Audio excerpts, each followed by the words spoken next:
Welcome to Citizens for Conservation's presentation on invasive species.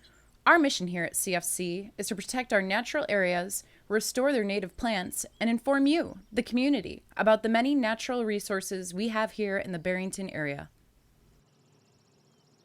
Invasive species are taking over our beautiful yards, countrysides, and roadsides. They crowd out important native plants and drive away birds, butterflies, and insects that depend on these plants to live. Over the years, our volunteers have spent many hours weeding out the invasive plants in our prairies, wetlands, and woodlands, and now we are asking you to join the fight. These plants might be in your own backyard, so in this video we are going to teach you how to easily recognize them in all of their growth stages and how to remove them safely and effectively.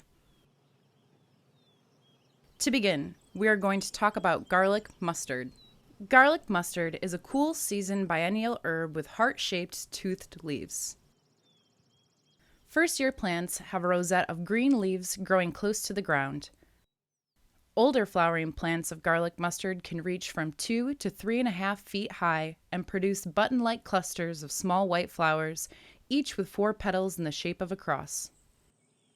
Once introduced to an area, garlic mustard can overtake native plants by spreading aggressively and then stealing all of the light, nutrients, and space. To remove garlic mustard, simply pull by hand. Once seed pods are present, but before the seeds have matured, the stalks should be clipped, bagged, and removed to help prevent continued buildup of seeds. Common buckthorn is a deciduous shrub or small tree that can grow up to 22 feet in height with a trunk up to 10 inches wide. Its bark is gray to brown, and a sharp spine often tips the twigs. The leaves are dark green, broadly oval, and may have pointed or rounded tips with toothed edges.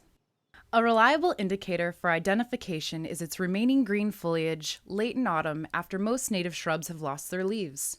Its foliage creates dense shade in which wildflowers, grasses, and native shrubs are unable to thrive. To remove, hand pull or use a weed wrench on plants up to 1.5 inches in diameter. Hand pulling removes the roots, preventing resprouting. If your buckthorn is larger than 1.5 inches, saw or clip the stems near the ground. Unfortunately, buckthorn will resprout, so to prevent resprouting, paint freshly cut stumps with an herbicide, such as Roundup. The best time to attack the problem is in the fall, when buckthorn is one of the few actively growing shrubs. Immediately upon removing buckthorn, be ready with replacement plants. Leaving bare soil encourages garlic mustard and other undesirable weeds to invade. Many plants serve as great replacements for buckthorn, such as Blackhaw viburnum. Reed canary grass is a tough perennial grass originally used for erosion control. It forms dense clusters and can reach over 6 feet high. The leaves are broad, flat and rough, and grow 3 to 10 inches long. It is easier to control small groupings than to remove large established ones, so be vigilant. Hand pulling or digging is best if they're young. Otherwise, you can use a wicking technique with glyphosate. Always remember to use great care when handling herbicides near water.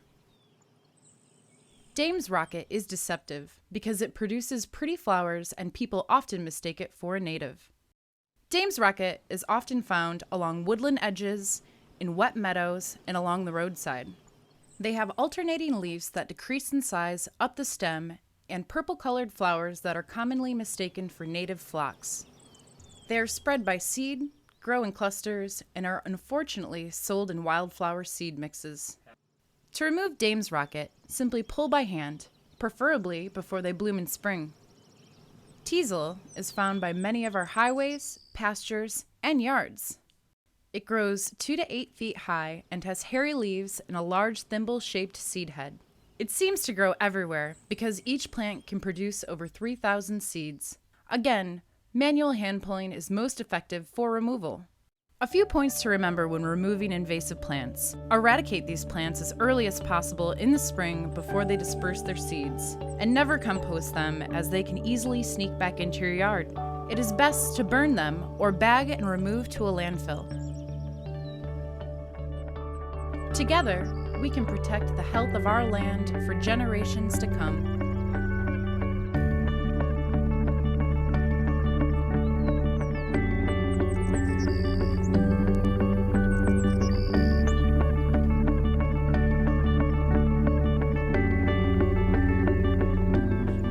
For more detailed information on eliminating these and other invasive plants, please visit us at citizensforconservation.org.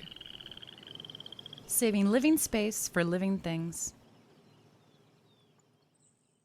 This presentation was brought to you in part by a generous grant from the Barrington Area Community Foundation.